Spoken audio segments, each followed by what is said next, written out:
say the economy is poor, but it's not poor. They're just taking money somewhere else where they can, you know, keep the billionaire.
Thanks for coming, everyone. Welcome. Thank you so much. Thank you very much.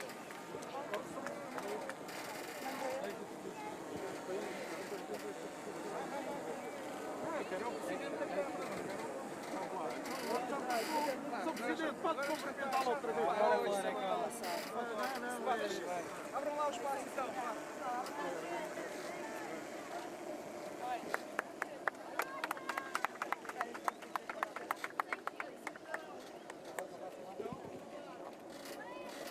Okay, what do we do?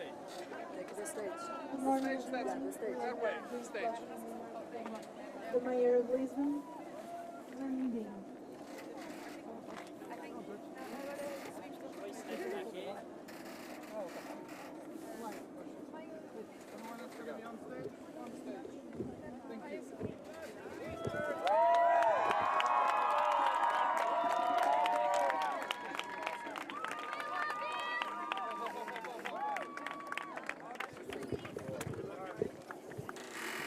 Bem-vindo a Lisboa. Welcome to Lisbon. I want to give you all, Greta, very, very warm welcome to Lisbon. very, very warm welcome for you to Lisbon. We are delighted to have you here. And I want to say, in the name of all the city, that it is a great privilege to have you here and to have between us what has been one of the most remarkable voices fighting for all of us in the most decisive battle that we face together, the fight against climate change. Welcome here to Lisbon. Also the fight against corruption. Also the fight against corruption. Second word that I want to say is that we are really aware in Lisbon that globally we are losing the battle against climate change. So when I hear some voices that are concerned about the loudness of your voice, when I hear voices that saying there is too many demonstrations about climate change, I want to say precisely the message from Lisbon is precisely the opposite. We need a stronger voice from you. We need a stronger voice from you. We need a stronger voice because we need to act more together to win this battle. We are not winning this battle, and we need to do more globally to win this battle. The third message that I want to give you, very simple, is that in Lisbon you are going to get some new, very good friends. But most of all, I want that when you leave Lisbon, you find a community that's really engaged in concrete action to fight climate change. Portugal and Lisbon, we are now declining on emissions, but we have the conscience that we need to do much more, much faster, with concrete and decisive actions to do. We have this community, this amazing number of activists, and we are fully committed to this strategy of doing our part to reduce emissions and doing our part in fighting global change. So, Greta, I want to, when you leave Lisbon, that you feel that you hear a strong, committed community, and basically that every time that you think about Lisbon, you think also about your home. Thank you very much.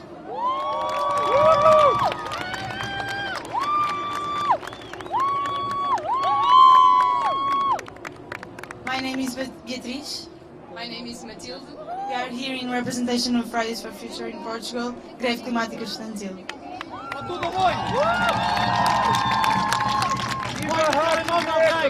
First of all, we'd like to give a warm welcome to Greta and her crew, and we hope you enjoy Lisbon and your Cabo Verde. Hug the sister, please. Hug her. Come on. I'm here to present Greve Climática Estudantil, and we are a youth movement that fights for climate justice. We fight for climate justice because our house is on fire. And because our house is on fire, we've organized and striked for the climate together with thousands of students many times this year. Our demands are simple. In Portugal, we need to reach carbon neutrality by 2030. We need to keep fossil fuels, including gas, on the ground. We need to provide clean energy for all. And we need to cancel new airport projects, Montijo included. Because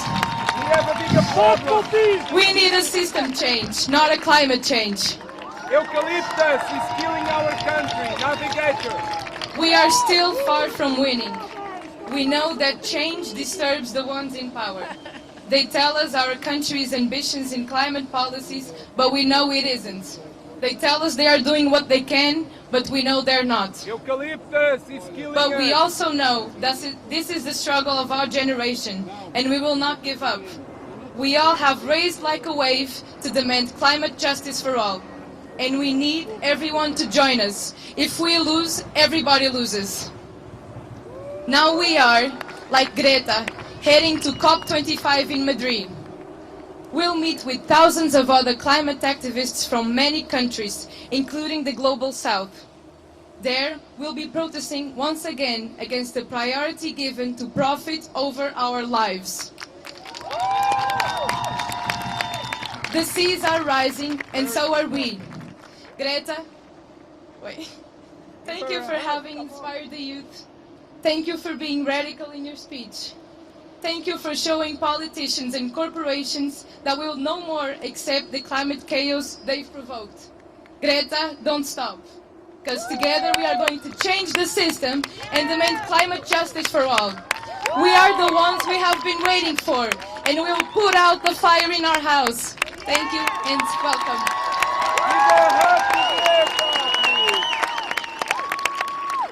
Now we have a brief remark, because social justice is climate justice. We have a brief remark from Abel Rodrigues from Amazonia. Thank you, brother. Thank you, everyone. Hello, Greta. Welcome to Lisbon. Hello, everybody. So my name is Abel Rodrigues. I'm from Amazon rainforest.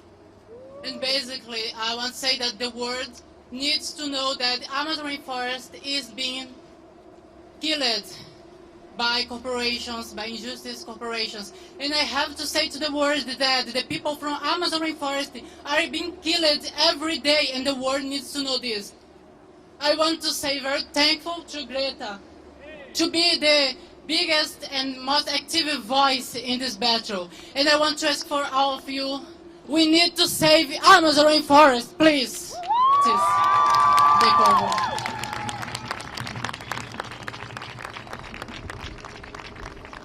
Now we have some brief remarks from Riley Whitelam, boat skipper. Thank you, brother. Keep Hello, the everyone. mission alive. Keep the That's all mission right. alive. So I'd just like to say a few comments about the trip. It's not really recommended to cross the North Atlantic this time of year. And it was quite an eventful trip. I think we managed to dodge 60 knots and 7-metre waves twice. We had a huge wave come over the top and rip a chair off the deck. We snapped a few ropes that were very important. A lot of stuff happened. It feels like we sort of crammed about 3 years worth of experience into 3 weeks. It was a very difficult trip. I'd like to thank Nikki Henderson. She was absolutely amazing. Thank you. Made the trip a lot less stressful for me. She's sort of like having probably 3 crew members on board. She was really wonderful. Also, Elena, who arguably had the most difficult job on board. She was looking after our baby boy Lenny, who's he turns 1 in 3 days' time. Make him a rainbow warrior. It was very brave of Greta and Svante to embark on such a journey. And speaking about those experiences, it was really good to see her and her father be able to get to enjoy so much time on the water. And I think that it's a trip that they'll be talking about amongst each other and with their family and friends for many years to come. So I'm very proud to have been a small part in Greta's journey. Thank you. Thank you, Captain. Thank you.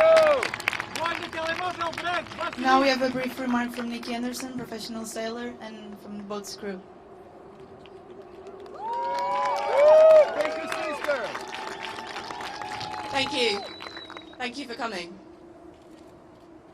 As a professional sailor, I think we are very used to going to sea and dealing with what nature throws at us. As Riley said, it wasn't that easy. And so for me, this trip wasn't so nerve-wracking, but I can imagine for Greta and for some of the crew, for her father, for everyone, this was a big deal to embark on this. So for me, I was talking with Greta's father about the fact that going to sea changes you. And we were talking about how it changes us. And because for me, I go to sea all the time, I thought, what is this? What is this trip about? How do I feel differently? And with very, very little time to speak to you, I suppose I wanted to reach out to maybe the people who aren't here. Before I came on this trip, I admit that I was quite nervous to admit that there was a problem in the world. I was quite intimidated by the negativity. And being around these people, being around Greta, for 21 days has made me feel like together, like you're part of something, and it makes it much less scary, and it also gives you hope. And so I hope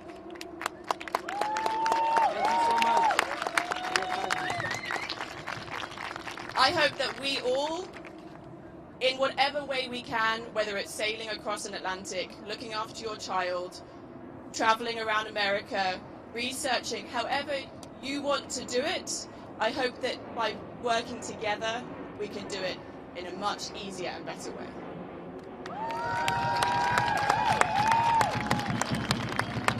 Thank you. Now, Greta Thunberg.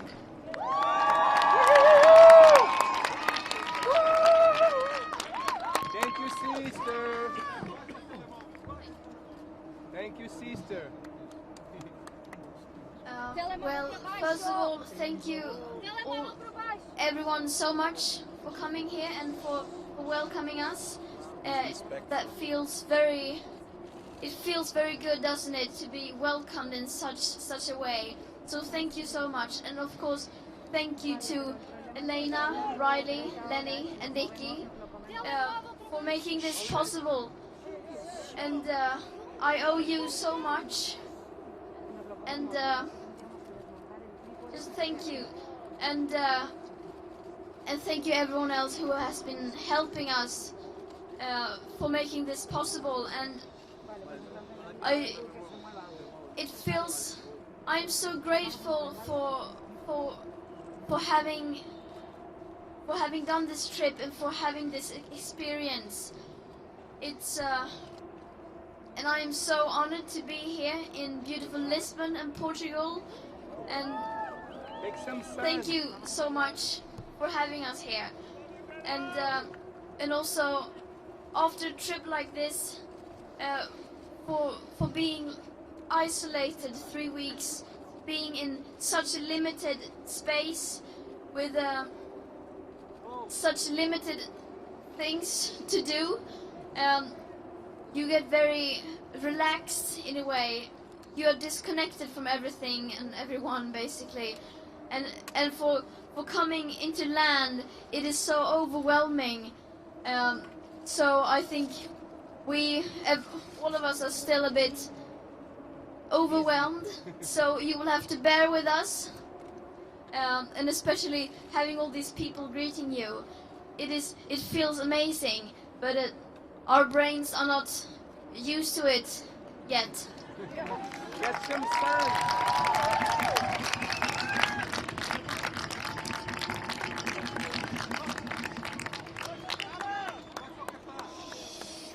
And it feels so amazing to be home back in Europe. I have been on quite an adventure, and we've all been on quite an adventure. And it feels good to be back, and of course I, as well as the other climate activists, we will not stop. We will continue to do whatever we can.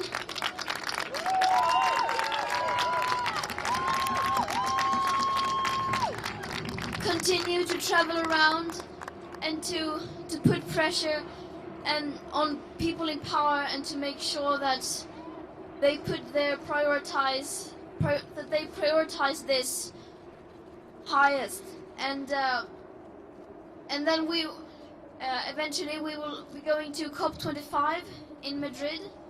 Yes. And we will continue the fight there to make sure that within those walls the voices of the people are being heard, and that the voices of the future generations are being heard, and that the voices from the people, especially from the global south, are being heard.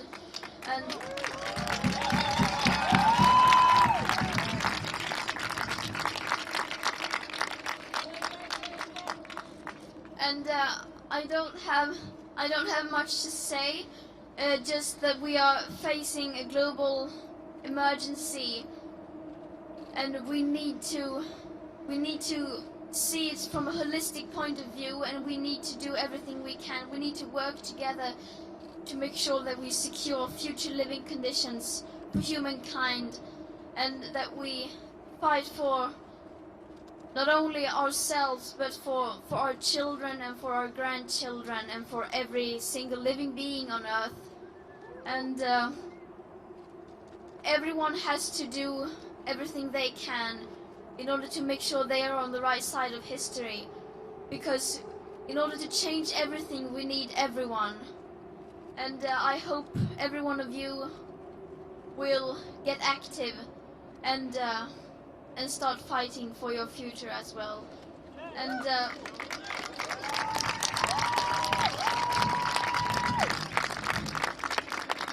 And once again, thank you to these people, to Riley, Lenny, Elena, and Nikki for doing this. This trip has been great. Actually, I think we needed some relaxing time, all of us, especially me, some time to sort of think everything through and to relax.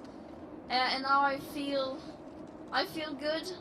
I feel like I want to continue now. I feel energized and.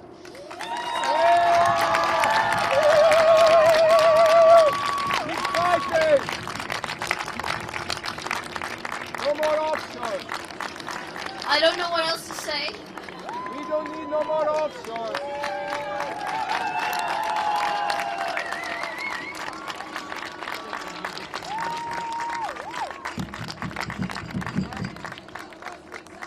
Big hug, thank you. It's sunny. Now we have a little time for like 15 minutes for questions and answers. First, Aldia.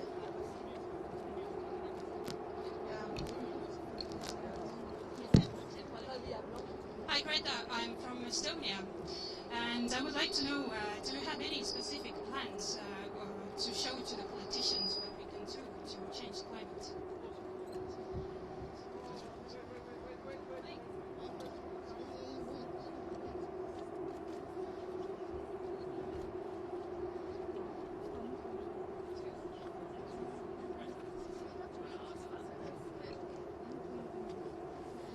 So, if I'm right, the question was if I have any plan to present to politicians.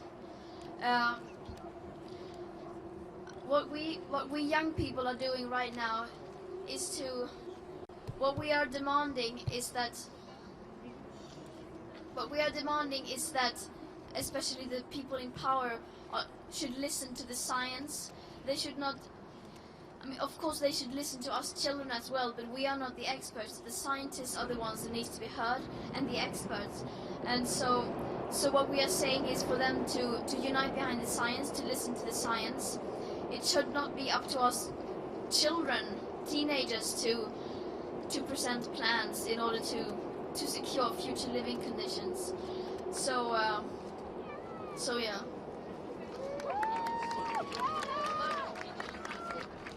If I got seasick the first day, only the first day.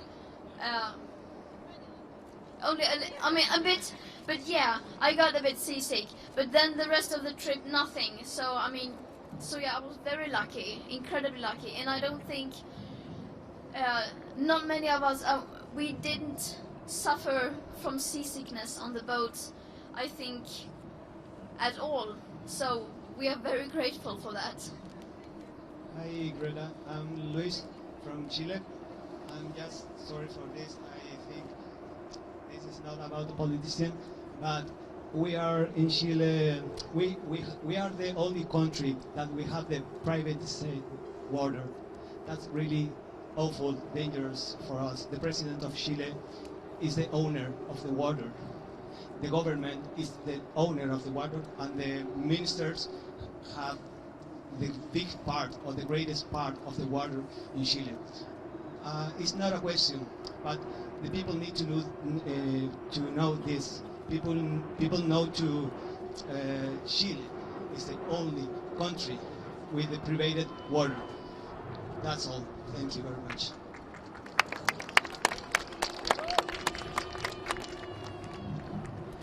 Hello, Katarina here from RTP. One of the big headlines here is that we are about to build a new airport in Montijo. So we have 3 main airports in Portugal. What do you think about that we are about to build a new airport?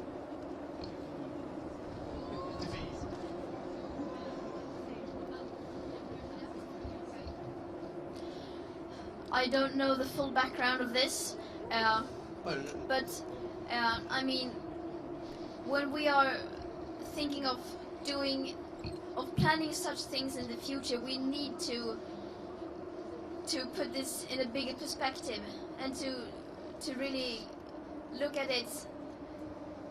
How will this benefit us, and will this do more good than harm?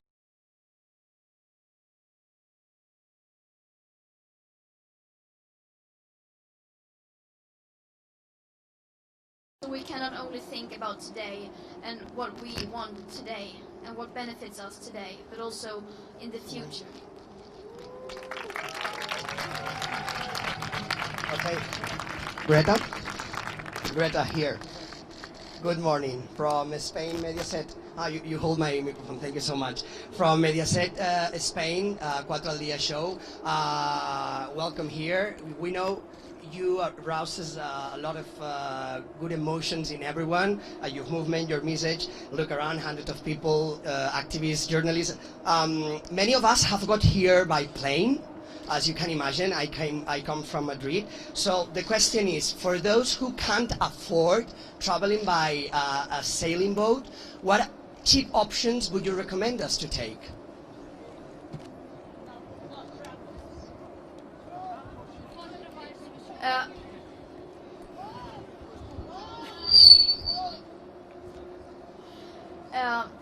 I mean, we are not doing this trip, and I'm not traveling like this because I want everyone to do so. I'm doing this to sort of send a message that it is impossible,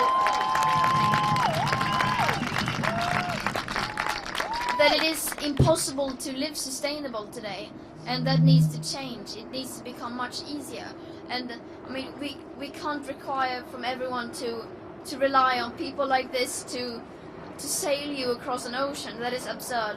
But I mean, I'm not telling I am not telling anyone else how to travel or how not to travel, but of course there are more sustainable alternatives. But I'm not telling anyone else what to do.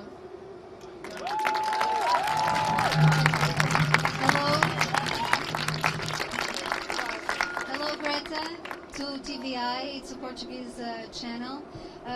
So my question is, do you receive the letter of our environmental minister? What do you thought about the proposals to the future, about neutrality, about carbonic, and what do you think about this, about Portugal being the first country to embrace that challenge? I'm not 100% sure. I think we on the boat received some kind of message. It's very hard to communicate, so I can't guarantee you that I've seen it. But I don't know the details. If I would comment it, I would probably need to read it once again. But I think we can safely say that no country in the world is doing enough, and that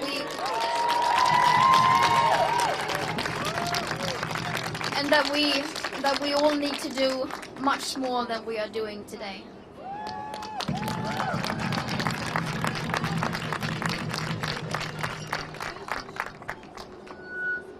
Hi Greta. Hi, my name is Margarida. I work for a news magazine for kids and young people. So I have a question for you about this topic. People say that you are an angry kid, adults mainly. What do you have to say to them?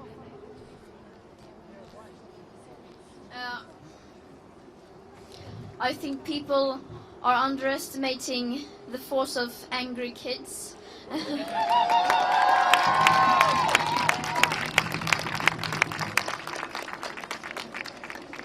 I mean, we are angry, we are frustrated, and that is because of a good reason. If they want us to stop being angry, then maybe they should stop making us angry.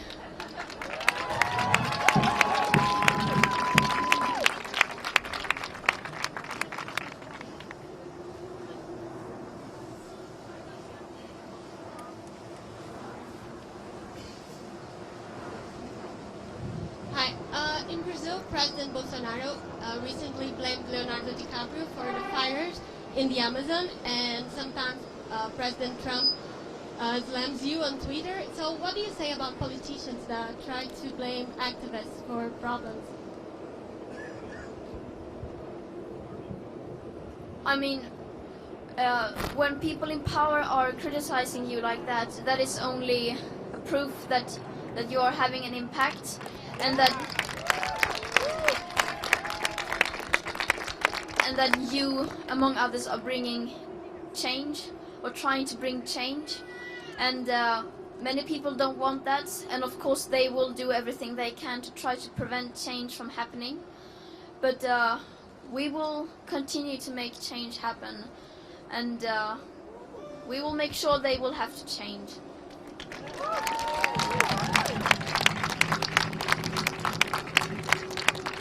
Hi Greta, my name's Victoria, I'm from Reuters. What is the main thing you want to see coming out of COP25 in Madrid, and where are you going to go next? What's the next step for you?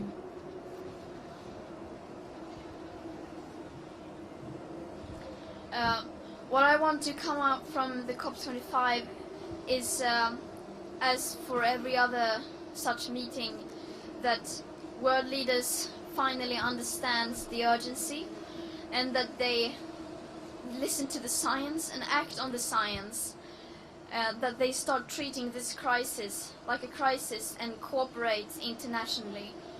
And many people say that it doesn't matter, that nothing will come out of the COP25 as all the previous meetings, and that may be, and we probably already know the outcome, but that can never be a reason to not try to do everything you can to make sure that this outcome is different.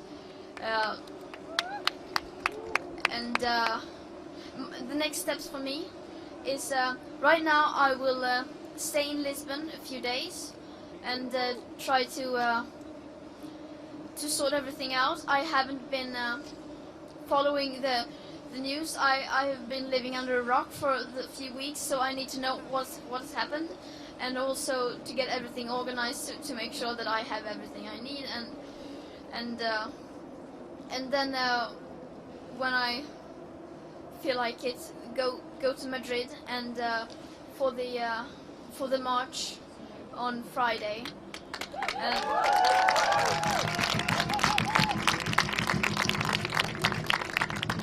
And then I don't know, I will have to create a schedule for the COP25, as I haven't been able to do so during the trip.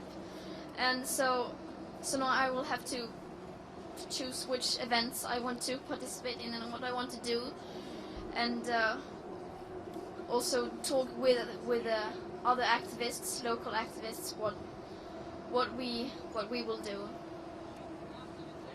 And after Madrid, I'm going home for Christmas. Yeah.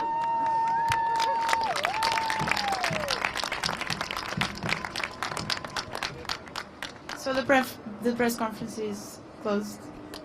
Yeah.